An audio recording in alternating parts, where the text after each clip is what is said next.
And those are the rules really that were set up. Now there's some other things given in Exodus and Leviticus about appropriate activities or what you were allowed to do on the Sabbath day.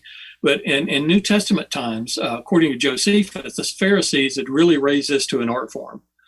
They had cataloged all kinds of activities, the kinds of activities that you could, what kind of knots that you could tie, what kind of writing that you could do if you weren't a farmer, for instance, and you didn't work in the field, but you were an accountant or a tax collector or something, how much math that you could do on the Sabbath day. And as it turns out, this is really over legislating. And it's an extension of what perhaps even started out as good intentions on behalf of the Pharisees. But in fact, that did not work to their advantage. And they had so legislated even how much distance it was appropriate to walk on the Sabbath days, and the ways that you could legislate, even kind of game the system to get around that. The rules that they made up and appended to the law, the simple law that God gave. As it turns out, the Pharisees are the ones that are taking some note here, as they considered themselves as being the arbiters of righteousness. That they're the ones that are the most interested in what the law says and interpreting the law and to teaching people about the law so that they could obey the law. And having put themselves in that particular pointed position, they were now, I believe, feeling the pressure, feeling some challenge from Jesus, because Jesus came and, as we've already noted, has taught with authority. And they themselves put themselves in the seats of authority. And so they were at least feeling kind of a subliminal or at least an indirect sort of competition for this kind of attention, this kind of position as far as the people were concerned, particularly as it concerned what went on in the synagogue. But here, the disciples are not even in the synagogue. They're just walking around on a Sabbath day and are getting a snack, basically, as they were walking through the field. And the Pharisees kind of jumped on them in that. They, rather than immediately going to Jesus, they go and approach the disciples about it. But Jesus and them answers them with not together an answer, but an answer that points out their inconsistencies with regard to the law.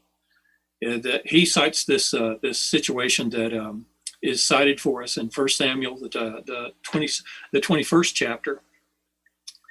Your book, I think, maybe just listed as chapter 2.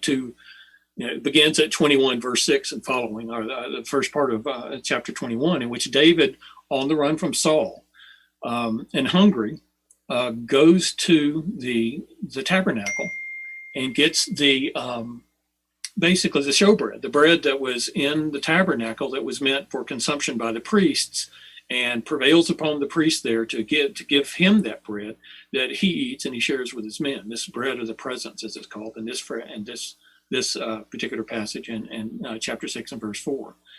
And he basically puts this position before the Pharisees while they're accusing him of breaking the Sabbath. And he's saying, how basically do you apply this same metric to David when he breaks the law by getting his bread when he's on the run?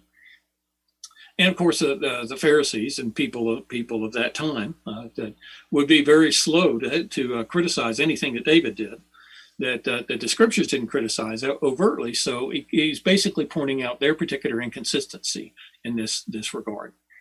But the punchline is in verse 5, where he again makes a phrase that's controversial and challenges the Pharisees when he says, "The Son of Man is the Lord of the Sabbath."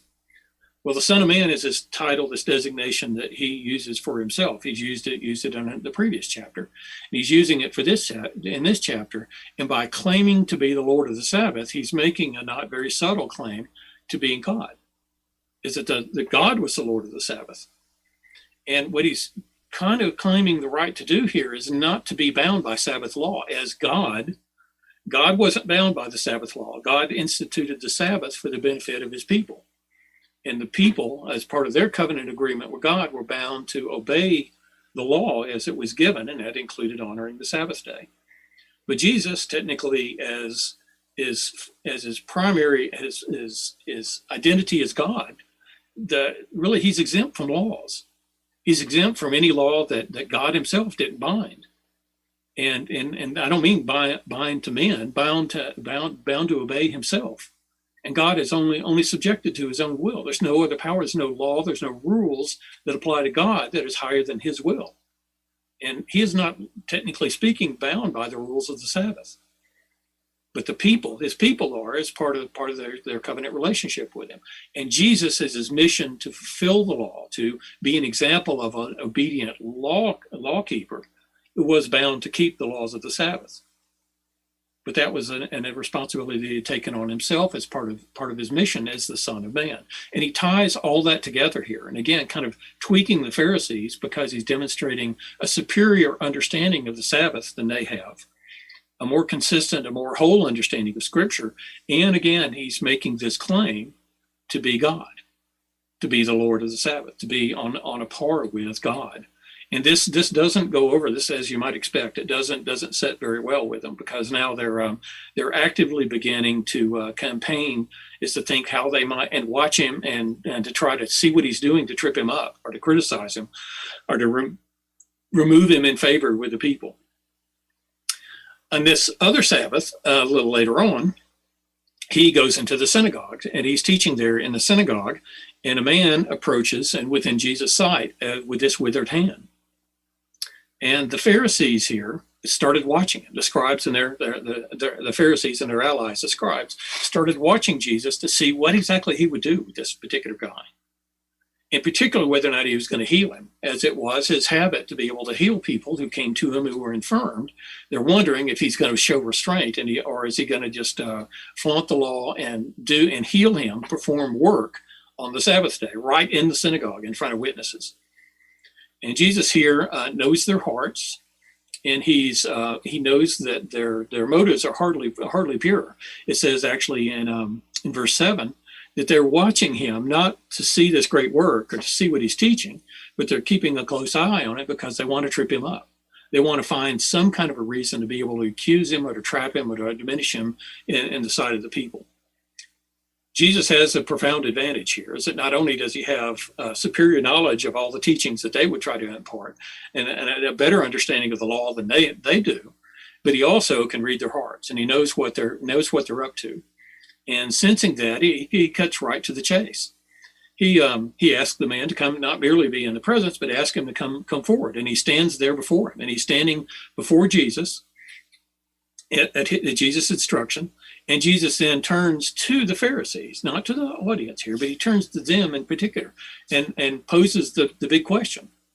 Is it lawful on the Sabbath to do good or to do harm, to save life or to destroy it? This is really, this is the big question, really. It's not how much work you're doing or what kind of knot that you tie or whether you write, how many words you write. Those are not the issue.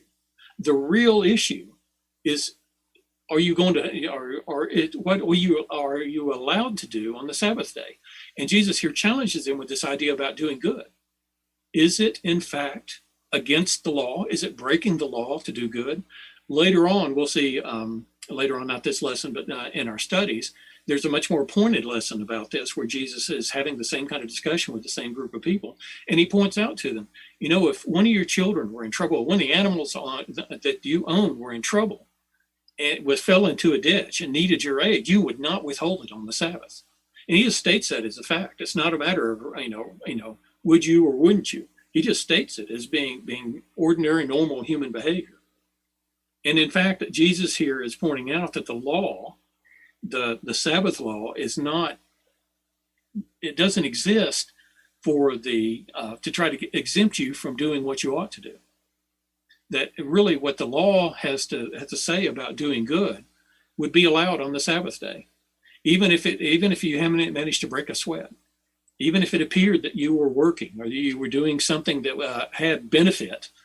That in fact, if it were good, if it were preserving life, it was avoiding harm, even that these kind of things would be allowed on the Sabbath day. And that the understanding what the genuine meaning of the Sabbath day is in fact a superiority that Jesus has here. The Pharisees, in their understanding and their pursuit of righteousness, had quite literally lost sight of the forest for all of the trees. And we're misunderstanding this in a very big way. And it pointed out even almost the ridiculousness of them wanting him to, they were hoping to be able to find a way to criticize him. And we're going to jump on him and criticize him for healing this man of his withered hand on the Sabbath day. And even putting them in that position, said, boy, I hope that he does this because we'll really snare him up then.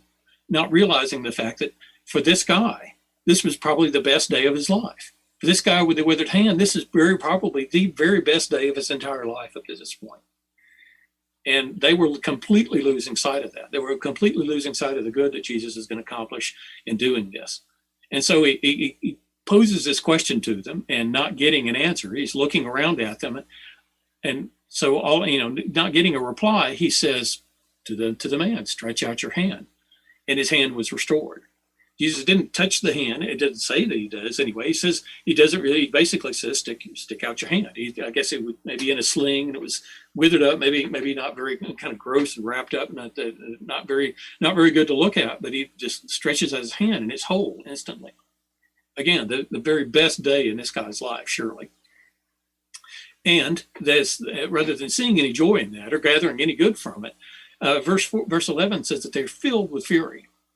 That they are angry that he has singled them out, that he's used this as occasion not to do a good thing, not to benefit this man in some incredible way, and to impress people with the fact that he's bringing the word of God to them.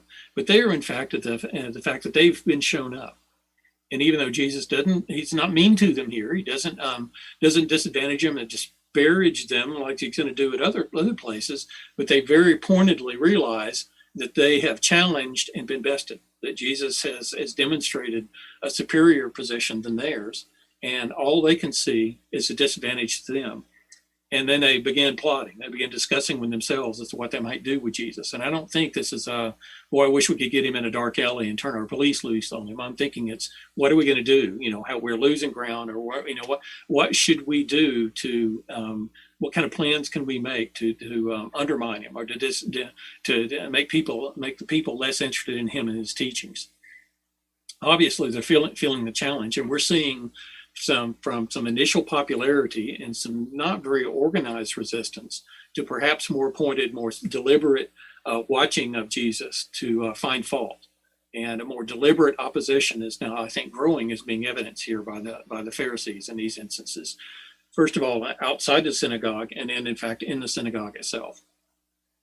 Now, the next episode that we're talking about here is Jesus calling his 12 disciples or 12 apostles from among his disciples.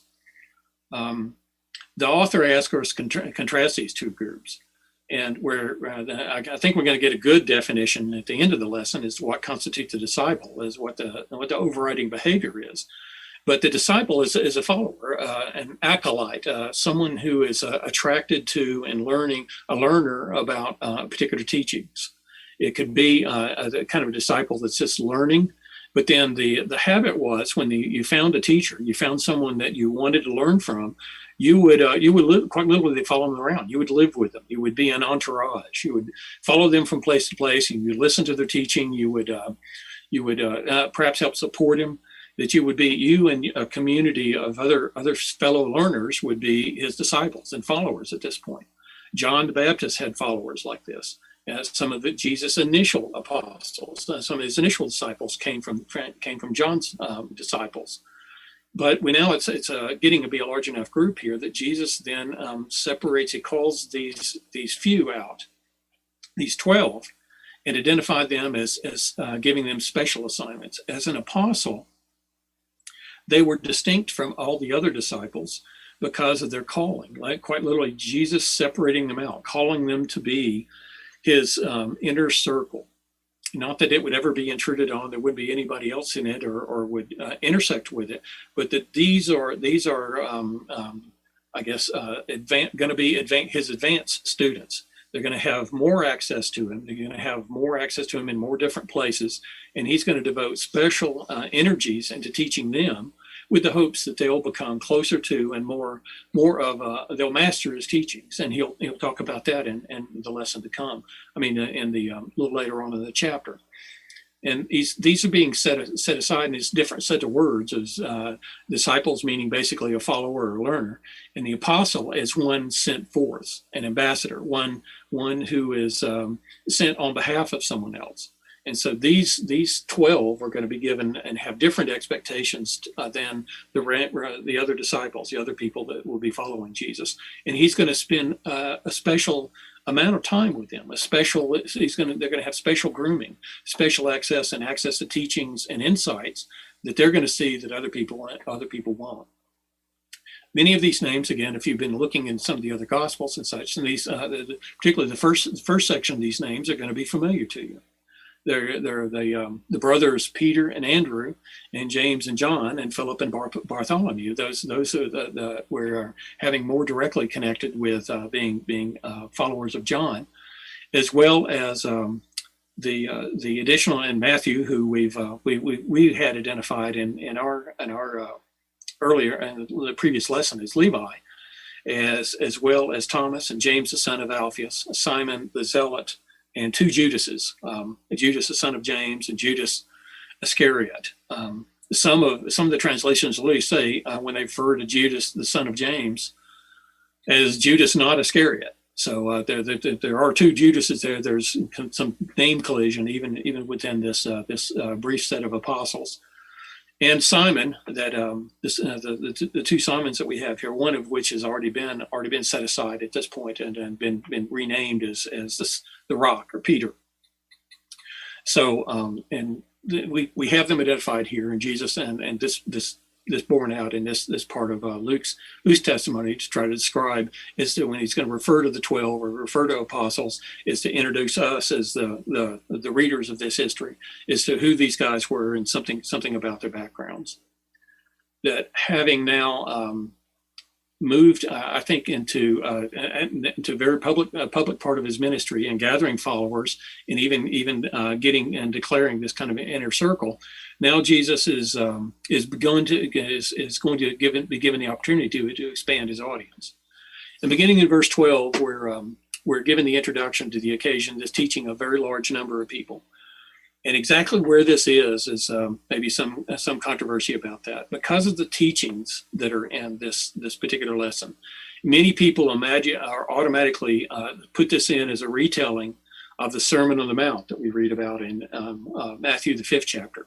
And indeed, there's a lot of things that are in common with it, although that's much more developed in many ways and covers a lot more ground. It's longer. It's about 3 chapters worth of material. Whereas this is a part of a chapter, but a great many of the same topics are talked about, and many of other things are similar about it. He's timing wise, it's about the same time as he's gathered these and named his apostles.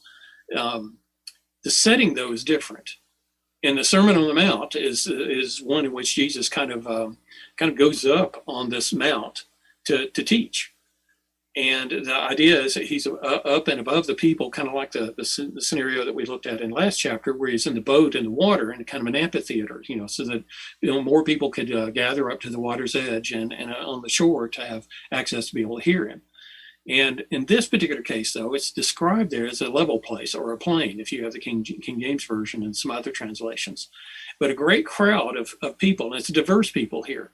It's his disciples. It's people from Judea and Jerusalem, and from the seacoast of Tyre and Sidon. Now, certainly Jews lived in these villages. That was part of Palestine. But these Tyre and Sidon are primarily Gentile places. It's not that no Jews live in those places, but they're predominantly and recognized as seacoast towns, and they're recognized as Gentile places. And I think it's notable that they came here, and I think that it's Jews that are coming there, but I think also from the Gentile population there, they probably came to this public place. This is not a synagogue. They wouldn't be refused entrance. This is something that's kind of out in the open, and perhaps even a place in between villages. So they're away from houses and streets and vendors, and somewhere out in kind of the countryside, maybe between villages, and probably somewhere around in northeast Palestine. But it's being described here as a large multitude in verse 17 of people from a pretty diverse. Now, it says that they came to hear his teachings, but it also mentions that they came to be healed of their diseases. And this is not an accident. Jesus has this reputation now.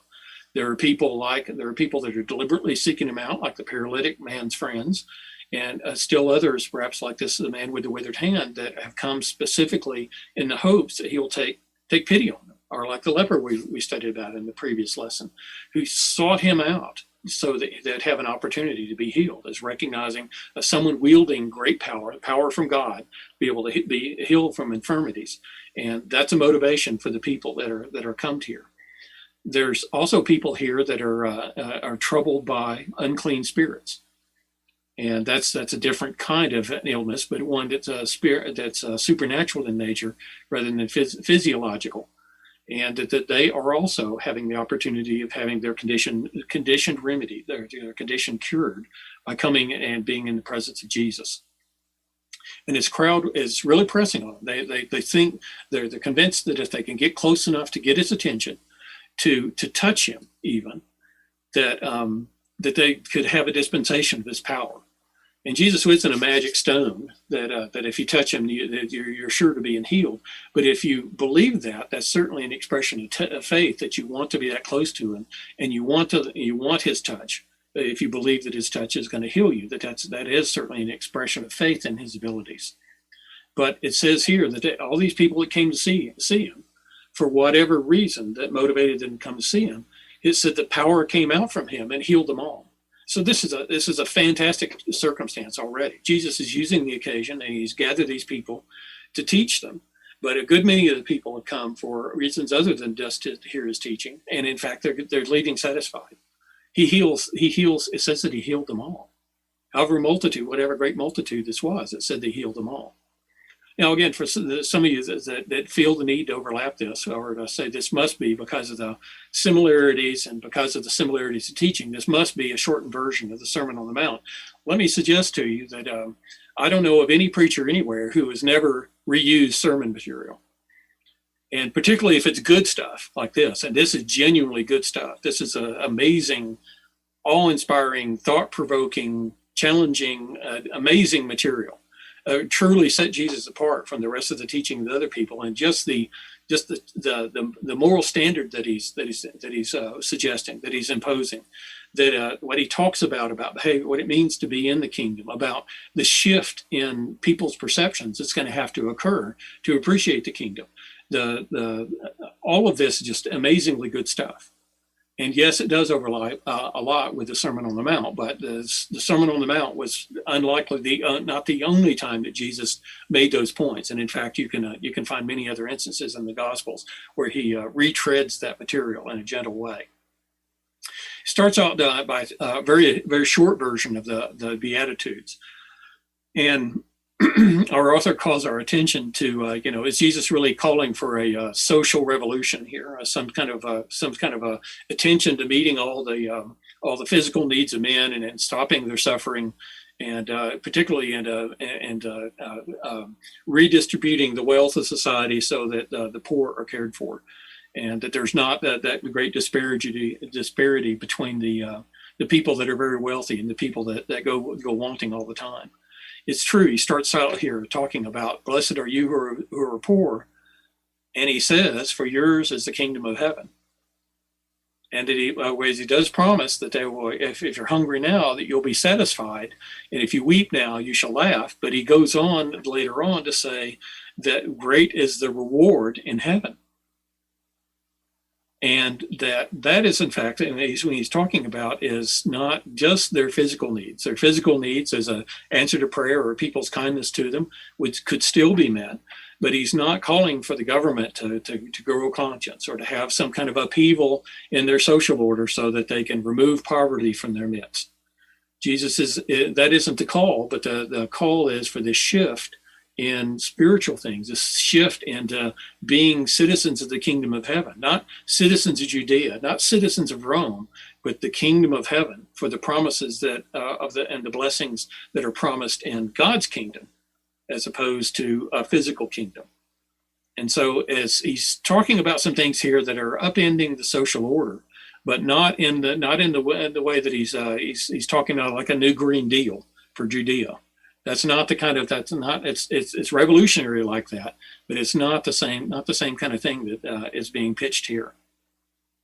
He's also talking about, particularly about in verse 22, when people hate you and when they exclude you and they revile you and they spurn your name as evil on account of the Son of Man.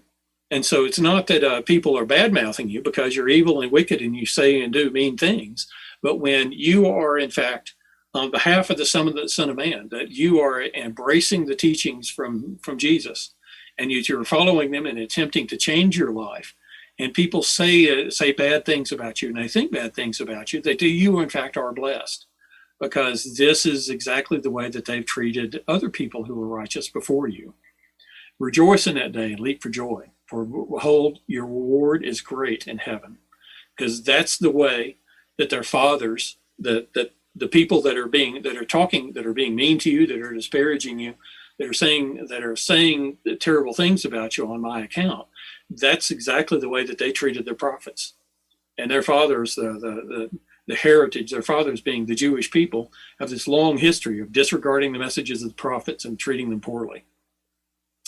Jesus then pronounces woes in his inaugural speech, if you will, here in Luke, about it's not so great being rich.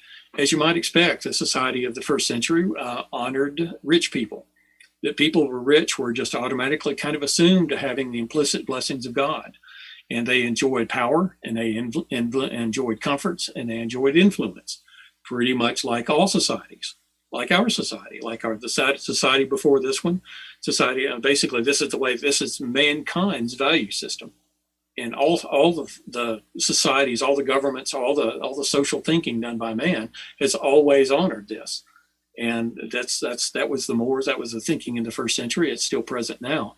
And it's Jesus is here is casting dispersions of that your physical wealth is not an indication of your righteousness or your worth or your standing before God, but your goodness. Your bottom line, your net worth is not your entire worth. And Jesus here, is challenging that. And he's challenging specifically that those that are enjoying these positions of power and influence and comfort are going to be discomforted, or that there are times that they don't realize just how perilous that their assurance that they're counting on their wealth is put them in terms of what kind of risk that they're incurring to their quality of life, their livelihood, their standing before men. And that basically there's also a woe that people that tend to speak well of you also, the past history, again, with regard to prophets, God's prophets were often disparaged by the fathers, but the false prophets, the prophets who taught the people lies and told them what they wanted to hear, well, they were honored. They were also held in esteem. People thought a lot of them. And so that's not the kind of crowd that you want to draw. That's not the distinction that you want to invite. Beginning in verse 27, he goes on to challenge them. The Jewish law was a lot of tit for tat. There was a lot of eye for an eye type of justice, and making recompense and evening things up when someone was at a disadvantage.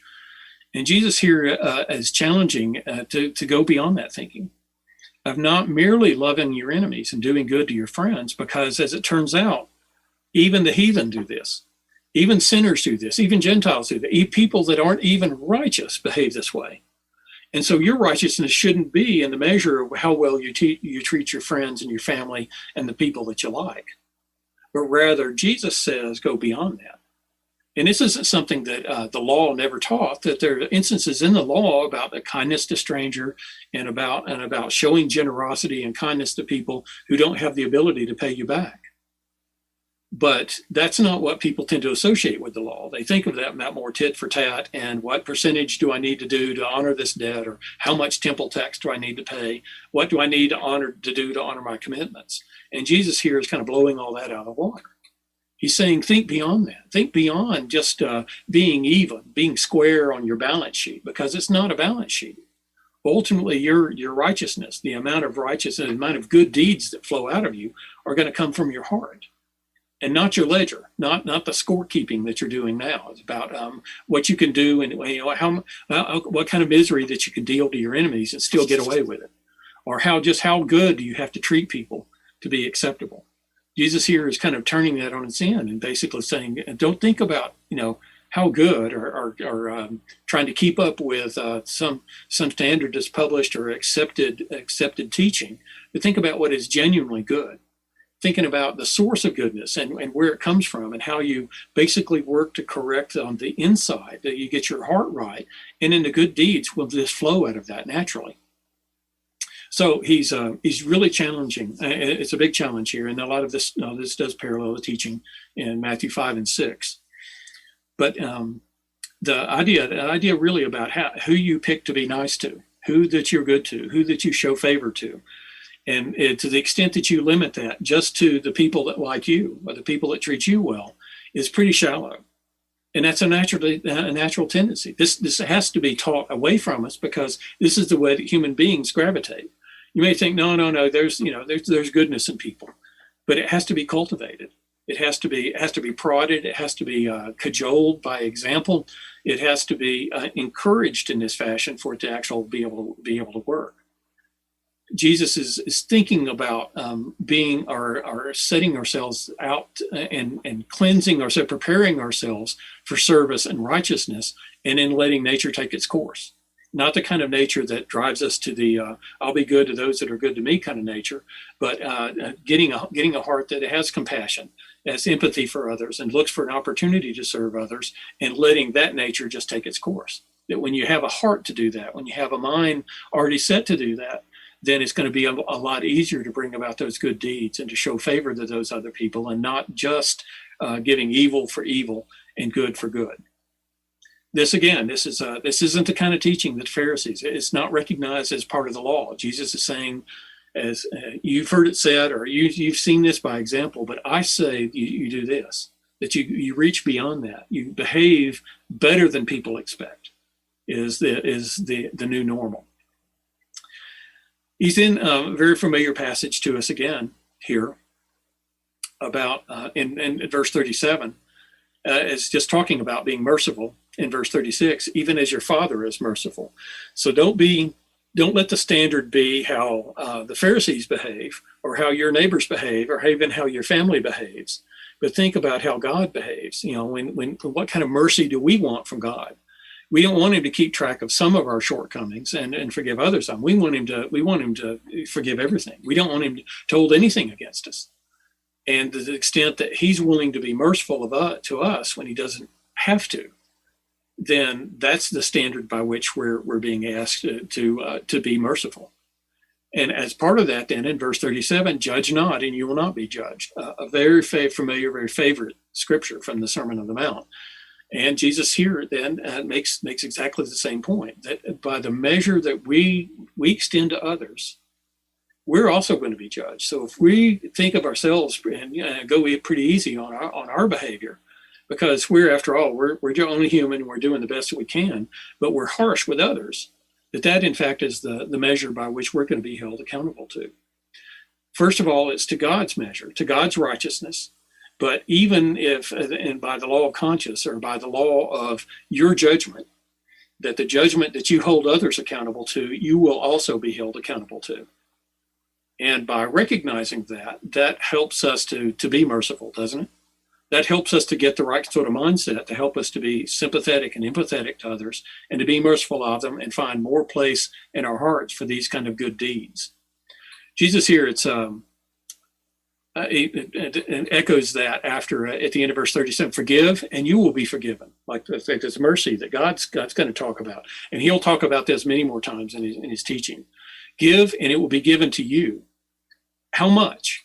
This sounds kind of crackpot, doesn't it? It says, if you do this, if you go around giving your stuff away and taking care of other people and such, well, people are just going to take advantage of it. You'll end up with nothing. Jesus here challenges him. He says, forgive and you will be forgiven. Give and it will be given to you. Good measure, pressed down, shaken together, running over, will be put into your lap. And so that you get an implicit promise here that if you really don't trust in your goods, if you really extend and follow his advice, is that if someone's in need, you meet the need and exceed it. That if they press you, if they take advantage of you, you don't withhold your grace from them. You don't withhold doing good things for them, but you continue to do good things for them, even if they take advantage of you.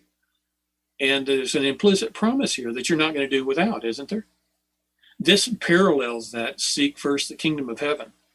That really is not to say that you're going to have abundance, that you're going to have more than you can put in your storehouses, but you're not going to do without.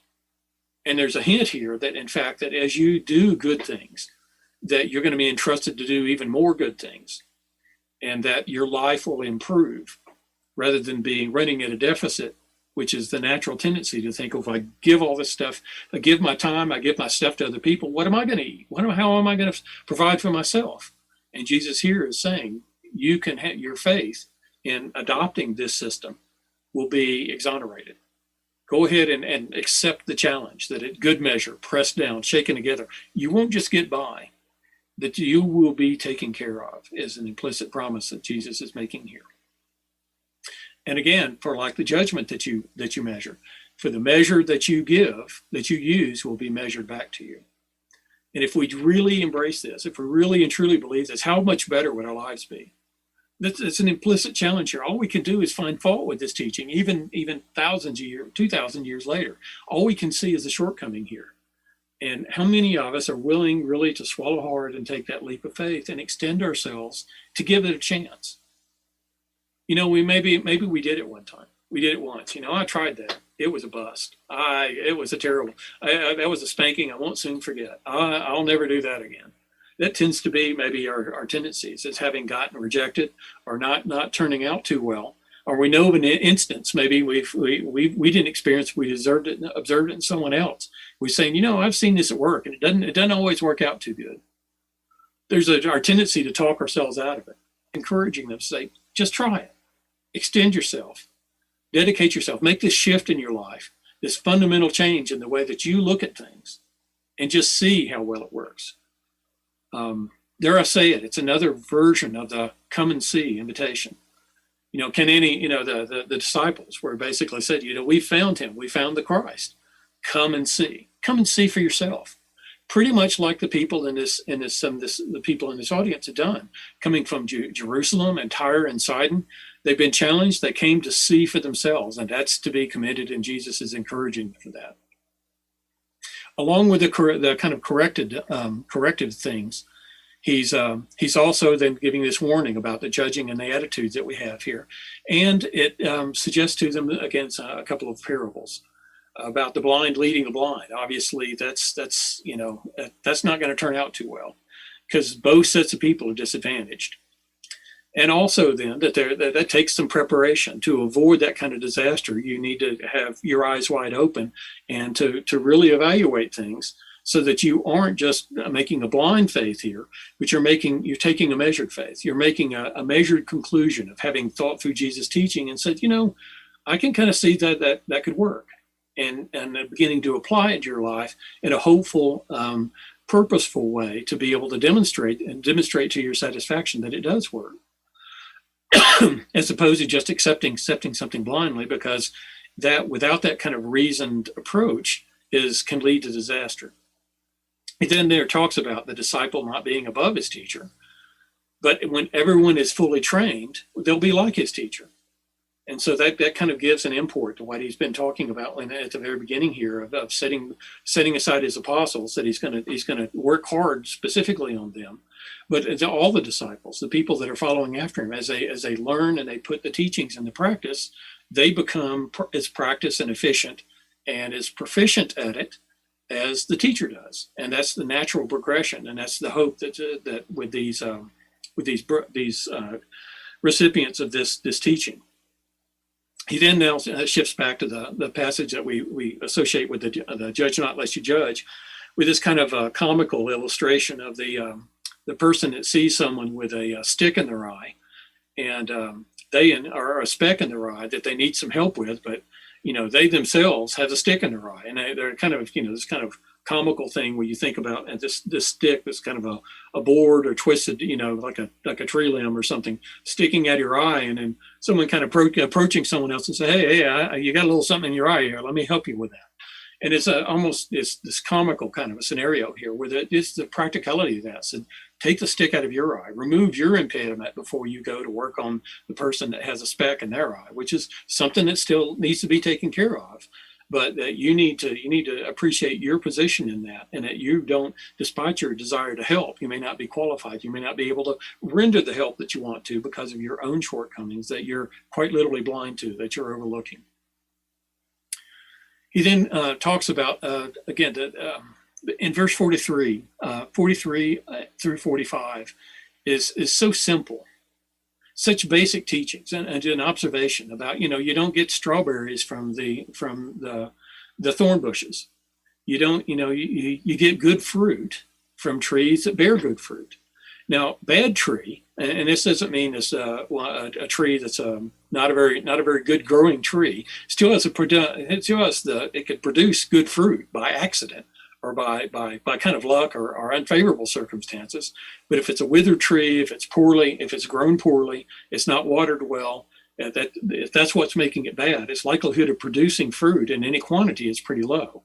If in fact it produces something like thorns, thistles, wood that's not good for building things out of or cooking on, if in fact it's just not it doesn't produce good things, then it's unlikely to produce any good things. That things produce after their kind is the basic rule of agriculture that Jesus is talking as a basic rule of creation. Is designed to work that way. And in fact, Jesus is calling upon this as the architect of the universe. He can say that this is the way the universe works because he had a hand in putting it there. It is kind of a casual reflections or notes from the designer's notebook in the margins that he would be able to share this. That this is again an example of his superior understanding of spiritual things and the part that they play in people's lives. He ultimately talks about and closes here with this idea about building your house on the rock. And it's contrasted with building the house on the sand in Matthew, with building a house on a foundation, not merely building it on a rock, but on a deliberately designed and a foundation that you put in place. Whereas it's contrasted in Matthew with a house on the sand that's destroyed when the storm comes. Here's a house that's is contrasted with not even being put on a foundation. A guy just goes out and starts putting up walls and posts and windows and didn't build a foundation at all. And when the bad weather comes, the house is destroyed, and great is the ruin of the house. And the contrast here is, what are you going to do with this teaching? Are you going to adopt it? You're going to embrace it? Is it going to become your life? Are you going to hear it and be impressed by it and think, that's some really good philosophy. I haven't heard philosophy like that since I was in college. That reminds me of some really good teachers that I had, and become distracted and I don't even think about what am I going to do now that I've been taught this. Or are you're going to internalize it? You're going to hear it and you're going to be challenged by it, meditate on it, and dare I say, apply it to your lives. Try this teaching out. That's going to be the house that's built on the foundation that endures and can weather storms. This idea of the happenstance, the unprepared foundation is the guy that just says, well, I'm going to try this. I'm going to try being nice to other people. And if it, and secretly they've already decided if it doesn't work out very well, I'm going to run from it like you've never seen before. If you've already decided it's going to fail, that's building the house without the foundation. But if you build the house with the foundation, there's the capability of great things ahead. That's all the lessons, all the time that we've got, and a great place to stop our lesson. We will proceed into Luke 7 again in the coming year. When we see each other again, if you keep track of that kind of stuff, it will in fact be a new year. And I look forward, it's my plans to be with you, Lord willing, on Sunday to continue our study. Lesson's yours. Thanks for your attention.